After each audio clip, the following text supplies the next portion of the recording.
ప్రభు యేసుకు జయని పాడరే లోకమంతట వెలుగు ప్రకాశించెను.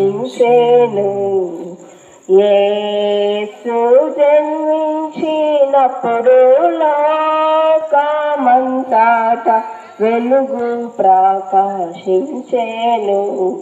ఆకాశంబునందు గొప్ప నక్షత్రము పుట్టినప్పుడు, ఆకాశంబునందు గొప్ప నక్షత్రము పుట్టినప్పుడు, లోకజ్ఞానులు గొల్లలు వెళ్ళి, లోకజ్ఞానులు గొల్లలు వెళ్ళి లోకరక్షకుడేసుకు మ్రొక్కిరి. లోకమంతట వెలుగు